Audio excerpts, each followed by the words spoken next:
میری بہن نے میرا رشتہ ایک رشتے کرانے والی ماسی کو کہہ کر کرایا تھا۔ میری بہن کی شادی لاہور ہوئی تھی اور میں خود کراچی میں رہتا تھا۔ بہن نے رشتہ بھی لاہور سے ڈھونڈا تھا۔ رشتے کی بات چیت مکمل کرنے کے بعد میری بہن نے مجھے کراچی سے لاہور بلا لیا تھا کہ آ کر لڑکی دیکھ لو اور لڑکی والے تمہیں دیکھ لیں۔ میں کراچی سے لاہور آ گیا تھا اور لڑکی کو دیکھ کر میں نے ہاں کر دی تھی۔ اس کے گھر والوں کو بھی میں پسند آ گیا تھا۔ برے دنوں کی خبر اگر پہلے سے ہو جائے نا تو انسان وہ کام کبھی نہ کرے جو برے دن آنے کی وجہ بنے۔ خیر ملاقات کے بعد شادی کی تاریخ طے ہو گئی اور مقررہ تاریخ پر شادی ہو گئی۔ شادی کے بعد میں بیوی کو لے کر کراچی آ گیا۔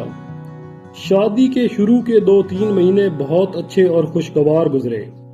بیوی کی صبح مجھے جی جی کہتے شروع ہوتی اور دن کا اختتام بھی جی جی پر ہوتا تھا۔ میں خدا کا شکر بجا لاتا کہ اتنی فرما بردار بیوی ملی ہے جو میری اتنی عزت و تکریم کرتی ہے۔ لیکن یہ جی جی والا سلسلہ بس کچھ ماہ ہی چل سکا۔ بات تو تک آنے میں کچھ ہی دن لگے۔ اب تو باقاعدہ بیوی سے لڑائی ہوتی تھی۔ آہستہ آہستہ یہ کام بڑھنے لگا۔ نوبت اس بات تک آ پہنچی کہ میں ایک دن بیوی سے جھگڑ کر آفس گیا۔ جب واپس آیا تو میرے 3 سالے گھر آئے بیٹھے تھے۔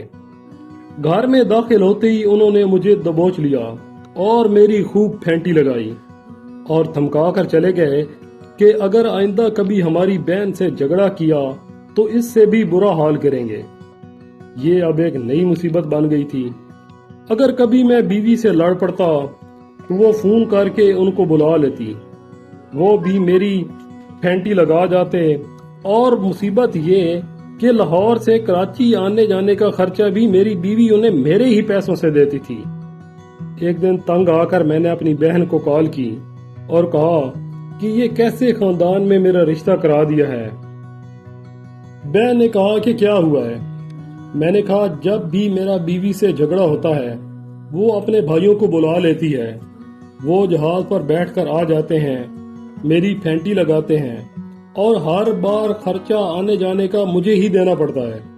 مجھے بتاؤ آخر میں کیا کروں؟ میری بہن نے آگے سے جو جواب دیا وہ سننے کے بعد میرے 14 طبق روشن ہو گئے۔ بہن نے کہا تم ایسا کرو کہ ادھر لاہور ہی شفٹ ہو جاؤ تاکہ ان کے آنے جانے کا خرچہ بچ سکے۔